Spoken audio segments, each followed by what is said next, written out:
엄마 이거 먹고 싶어. 형아 오면 같이 먹자. 엄마 이거 먹고 싶어. 형아, 나 먹어도 형아 오면 먹자. 아니다. 나 먹을 거야. 다 먹을 거야? 형아 뭐 먹어?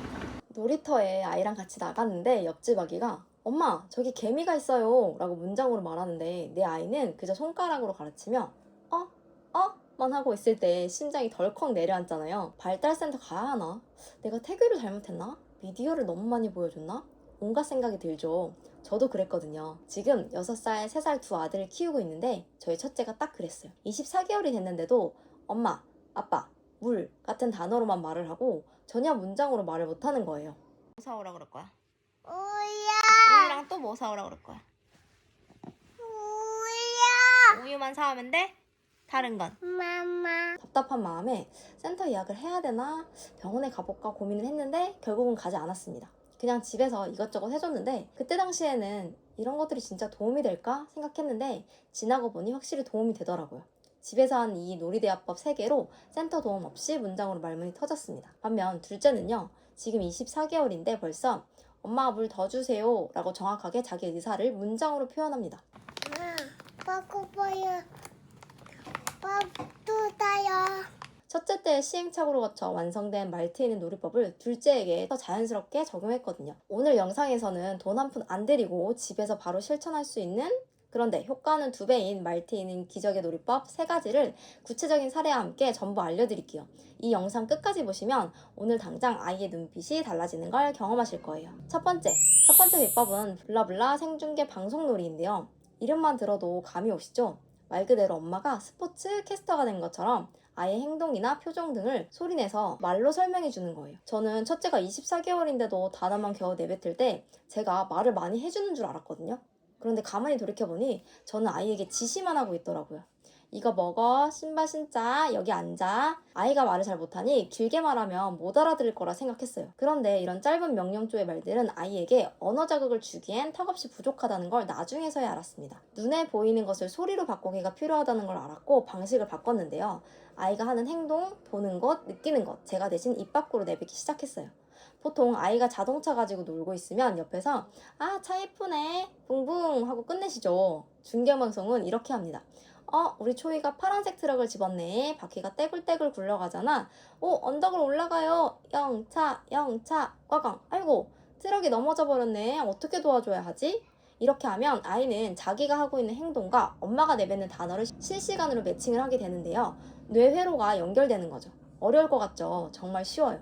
그냥 애들 노는 거 눈에 보이는 대로 설명하면 돼요. 둘째는 이걸 태어날 때부터 해줬는데요. 아무래도 둘째라 여유가 더 생겨서 그렇게 되더라고요. 제가 기저귀 갈 때나 밥 먹을 때 쉼없이 중계를 해줬어요.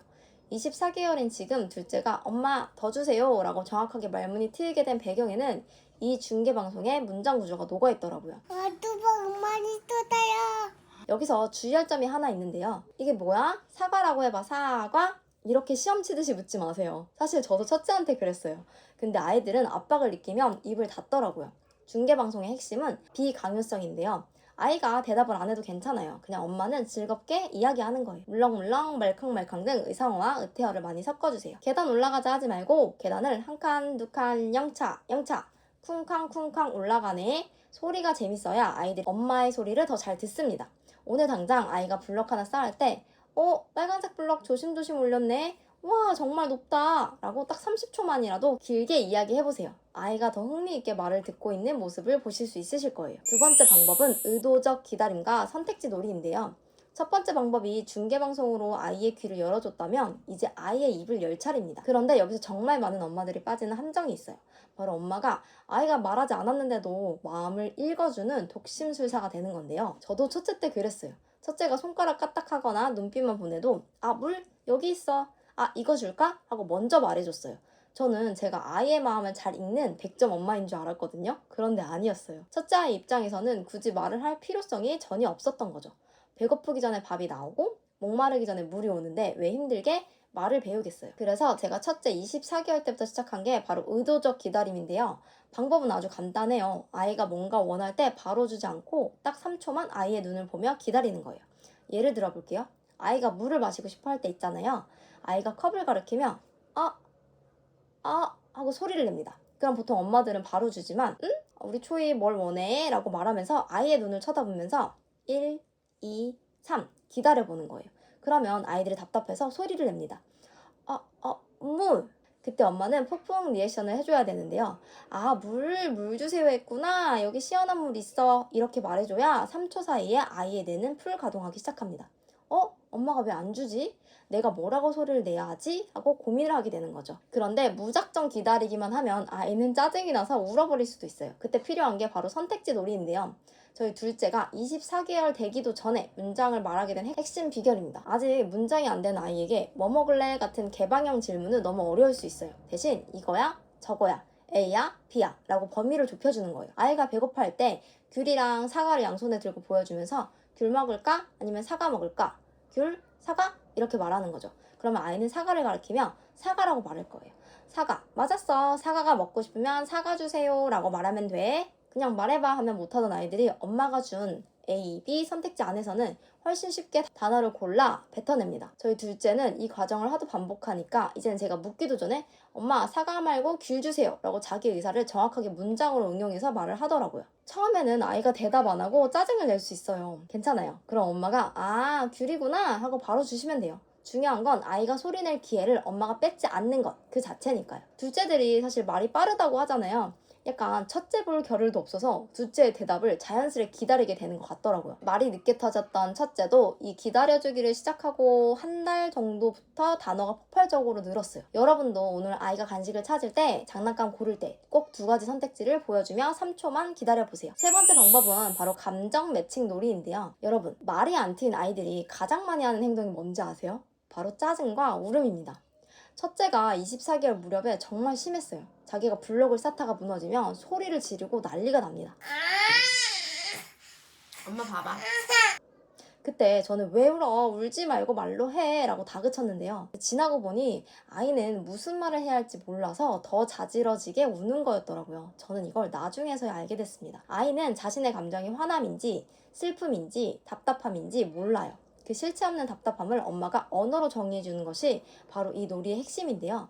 예를 들어 아이가 열심히 쌓은 블럭이 무너져서 울기 시작합니다. 보통은 괜찮아 다시 쌓으면 되지 울지마 라고 하면 아이는 공감받지 못해 더 화를 내는데요. 아이의 눈을 마주치면서 낮은 목소리로 이렇게 말해보세요. 아이고 초이야 차곡차곡 잘 쌓았는데 무너졌어? 너무 속상하구나. 그럴 때 엄마 이게 무너져서 속상해요 라고 말해줘. 신기하게도 엄마가 그 감정을 정확한 단어로 집어주면 아이는 울음을 그치고 엄마의 입을 보더라고요. 많이 나야. 나도 나요. 지금 내가 느끼는 이 기분이 속상함이구나 라는 걸 배우더라고요. 둘째는 이걸 아주 어릴 때부터 적용했는데요. 기저귀 차는 걸 너무 싫어하더라고요. 그래서 왜 기저귀 차는 거 불편해? 그래도 좀 차고 있자 라고 얘기했는데 이제 문장으로 말하기 시작하면서 그걸 똑같이 얘기하더라고요. 엄마 기저귀 불편해요 라는 놀라운 표현을 사용하고 있습니다. 배가 고프면 무작정 우는 게 아니라 엄마 배고파요 밥 주세요 라고 말하라고 알려주세요. 언어 지능이 높아진 비결이 바로 여기 있습니다. 긍정적인 감정도 같이 매칭해주세요. 즐거운 순간은 효과가 2배인데요. 와 쌩쌩 내려가니까 정말 신난다 재밌지? 맛있는 걸 먹을 때는 와 달콤한 딸기를 먹으니까 행복하다 이렇게요. 감정과 단어를 매칭해주면 아이는 언어를 학습이 아니라 소통의 도구로 인식하게 됩니다. 내 마음을 표현하니까 엄마가 알아주고 내 마음이 편안해지는 경험. 이 기분 좋은 경험이 아이의 말문을 트이게 하는 가장 큰 자극제가 되는 것 같더라고요.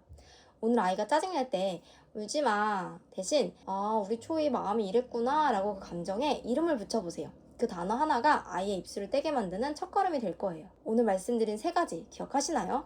첫 번째, 아이의 일상을 보고 그대로 말해보기.